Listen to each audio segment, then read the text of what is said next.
اللہ یحب الذین یقاتلون فی سبیلہ صفا کأنہم بنیان مرصوص۔ السلام علیکم ورحمۃ اللہ وبرکاتہ۔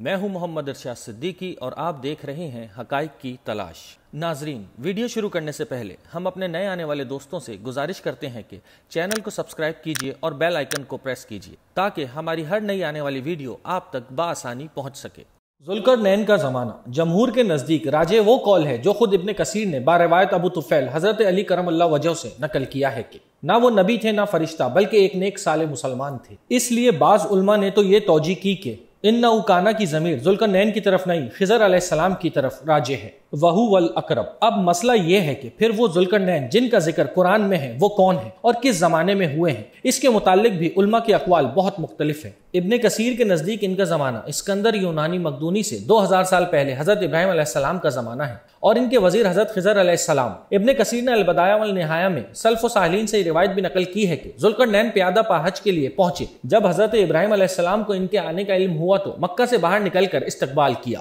اور حضرت خلیل علیہ السلام نے ان کے لیے دعا بھی فرمائی اور کچھ وصیتیں اور نصیحتیں بھی ان کو فرمائیں۔ ابو ریحان برونی نے اپنی کتاب الآثار الباقیہ عن قرون الخالیہ میں کہا ہے کہ یہ ذوالقرنین جن کا ذکر قرآن کریم میں ہے ابو بکر بن سمی بن عمر بن افریقیس حمری ہیں، جس نے زمین کے مشارق و مغارب کو فتح کیا، اور طبع حمری یمنی نے اپنے اشعار میں اس پر فخر کیا ہے کہ میرے دادا ذوالقرنین مسلمان تھے۔ یاجوج و ماجوج کی تعداد صحیح بخاری و مسلم میں حضرت ابو سعید خدری رضی اللہ تعالیٰ عنہ سے روایت ہے کہ رسول کریم صلی اللہ علیہ وسلم نے فرمایا کہ قیامت کے روز اللہ تعالیٰ حضرت آدم علیہ السلام سے فرمائیں گے آپ اپنی ذریت میں سے باعث النار یعنی جہنمی لوگ اٹھائیے۔ وہ غرض کریں گے اے رب وہ کون ہے، تو حکم ہوگا کہ ہر 1000 میں سے 999 جہنمی ہیں، صرف ایک جنتی ہے۔ صحابہ اکرام سہم گئے اور دریافت کیا کہ یا رسول اللہ صلی اللہ علیہ وسلم ہم میں سے وہ ایک جنتی کون سا ہوگا؟ تو آپ صلی اللہ علیہ وسلم نے فرمایا غم نہ کرو کیونکہ یہ 999 جہنمی تم میں سے ایک اور یاجوج ماجوج میں سے 1000 کی نسبت سے ہوں گے۔ اور مستدرک حاکم میں حضرت عبداللہ بن عمر رضی اللہ تعالیٰ عنہ سے روایت ہے کہ رسول کریم صلی اللہ علیہ وسلم نے فرمایا کہ اللہ تعالیٰ نے تمام انسانوں کے 10 حصے کیے ہیں، ان میں سے 9 حصے یاجوج ماجوج کے ہیں اور باقی ایک حصے میں ساری دنیا کے انسان ہیں۔ ابن کثیر نے البدایہ والنہایہ میں ان روایات کو ذکر کر کے لکھا ہے کہ یاجوج و ماجوج کی تعداد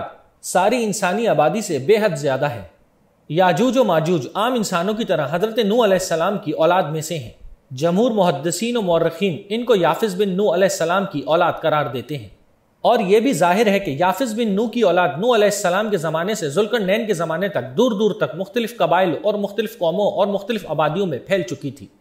جس وقت تک یاجوج و ماجوج کو بند رکھنے کا ارادہ ہے، اور جب اللہ تعالیٰ ان کو کھولنے کا ارادہ فرمائیں گے تو اس روز جب محنت کر کے آخری حد میں پہنچا دیں گے تو یوں کہیں گے اگر اللہ نے چاہا تو ہم کل اس کو پار کر لیں گے۔ اللہ کے نام اور اس کی مشیت پر موقوف رکھنے کی آج توفیق ہو جائے گی تو اگلے روز دیوار کا باقی ماندہ حصہ اپنی حالت پر ملے گا اور وہ اس کو توڑ کر پار کر لیں گے۔ حافظ ابن حجر رضی اللہ تعالیٰ عنہ نے فتح الباری میں اس حدیث کو عبد بن حمید رحمۃ اللہ علیہ اور ابن حبان رحمۃ اللہ علیہ کے حوالے سے بھی نقل کیا ہے کہ ان سب کی روایات حضرت قتادہ سے ہیں اور ان میں بعض کی سند کے رجال بخاری کے رجال ہیں، اور حدیث کو مرفوع قرار دینے پر بھی کوئی شبہ نہیں کیا اور باحوالہ ابن عربی رحمۃ اللہ علیہ بیان کیا۔ اس حدیث میں 3 آیات الحیہ یعنی معجزات ہیں۔ اول یہ کہ اللہ تعالیٰ نے ان کے ذہنوں کو اس طرف متوجہ ہونے نہیں دیا، صد کو کھودنے کا کام رات دن مسلسل جاری رکھیں، ورنہ اتنی بڑی قوم کے لیے کیا مشکل تھا کہ دن اور رات کی ڈیوٹیاں الگ الگ مقرر کر لیتے۔ دوسرے ان کے ذہنوں کو اس طرف سے پھیر دیا کہ اس سد کے اوپر چڑھنے کی کوشش کریں، اس کے لیے آلات سے مدد لیں۔ حالانکہ وہب بن منبع کی روایت سے معلوم ہوتا ہے کہ یہ لوگ صاحب زراعت و صنعت ہیں، ہر طرح کے آلات رکھتے ہیں، ان کی زمین میں درخت بھی مختلف قسم کے ہیں، کوئی مشکل کام نہ تھا کہ اوپر چڑھنے کے ذرائع و وسائل پیدا کر لیتے۔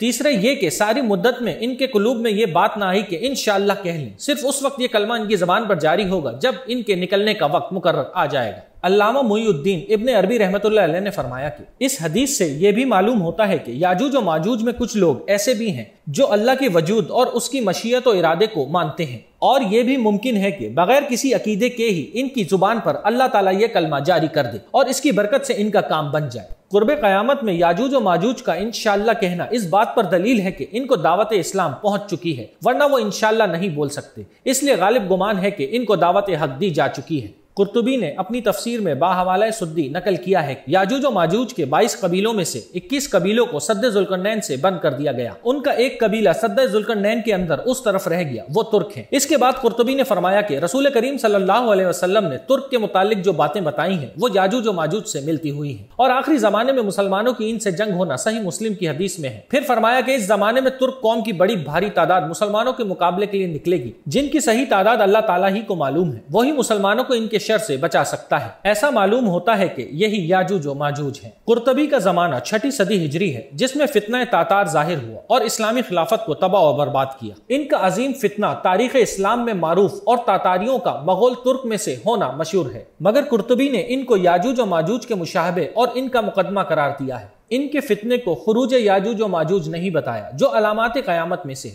کیونکہ صحیح مسلم کی حدیث مذکور میں اس کی صحیح تصریح ہے کہ وہ خروج حضرت عیسیٰ علیہ السلام کے نزول کے بعد ان کے زمانے میں ہوگا۔ فتنہ تاتار اور خروج یاجوج و ماجوج دو الگ الگ فتنے ہیں۔ فتنہ تاتار کو اگر فتنہ یاجوج و ماجوج کے طور پر دیکھا جا سکتا ہے تو سوویت یونین کی افغانستان پر یلغار کو کس اعتبار سے دیکھا جائے گا؟ 1980 کے بعد کے حالات ایسے ناگفتہ رہے ہیں کہ جو فتنہ تاتار سے زیادہ مہلک اور خطرناک ہیں۔ 80,000 کی تعداد میں سوویت یونین نے افغانستان پر فوج کشی کی اور لگاتار 10 سال تک خون ریزی نہیں بلکہ نسل کشی کی۔ جدید ہتھیاروں سے لیس فوج نے افغانستان کو تباہ و تاراج کر دیا۔ ذوالقرنین کی بنائی ہوئی دیوار کہاں ہے؟ مشہور مورخ ابن خلدون نے اپنی تاریخی کتاب کے مقدمے میں اقلیم سادس کی بحث میں یاجوج و ماجوج اور سد ذوالقرنین اور ان کے محل و مقام کے متعلق جغرافیائی تحقیق اس طرح فرمائی ہے۔ 7ویں اقلیم کے 9ویں حصے میں مغرب کی جانب ترکوں کے وہ قبائل آباد ہیں جو کنجاک اور چرکس کہلاتے ہیں، اور مشرق کی جانب یاجوج و ماجوج کی آبادیاں ہیں، اور ان دونوں کے درمیان کوہ کاف حد فاصل ہے، جس کا ذکر پہلے کر چکا ہوں کہ وہ بحر محیط سے شروع ہوتا ہے جو چوتھی اقلیم کے مشرق میں واقع ہے، اور اس کے ساتھ شمال کی جانب اقلیم کے آخر تک چلا گیا ہے، اور پھر بحر محیط سے جدا ہو کر شمال مغرب میں ہو جاتا ہے۔ یہاں سے وہ پھر اپنی پہلی سمت کو مڑ جاتا ہے،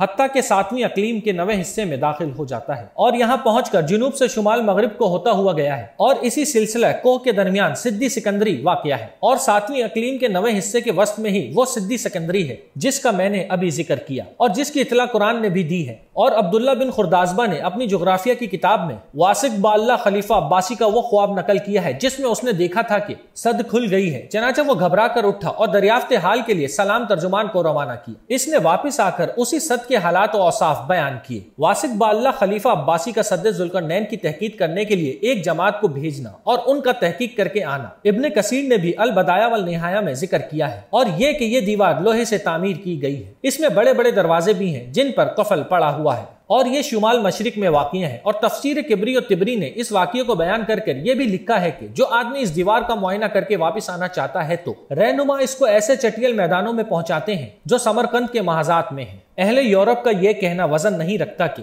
ہم نے ساری دنیا چھان ماری ہے، ہمیں اس دیوار کا پتہ نہیں لگا، کیونکہ اول تو خود انہی کے لوگوں کی یہ تصریحات موجود ہیں کہ سیاحت اور تحقیقات کے انتہائی معراج پر پہنچنے کے باوجود آج بھی بہت سے جنگل اور دریا اور جزیرے ایسے باقی ہیں جن کا ہمیں علم نہیں ہو سکا۔ دوسرا یہ بھی احتمال بعید نہیں کہ اب وہ دیوار موجود ہونے کے باوجود پہاڑوں کے گرنے اور باہم مل جانے کے سبب ایک ہی پہاڑ کی صورت اختیار کر چکی ہو، لیکن کوئی نس قطعی اس کے بھی منافی نہیں کہ قیامت سے پہلے یہ سد ٹوٹ جائے گا یا کسی دروازے کے طویل راستے سے یاجوج و ماجوج کی کچھ قومیں اس طرف آ سکیں گی۔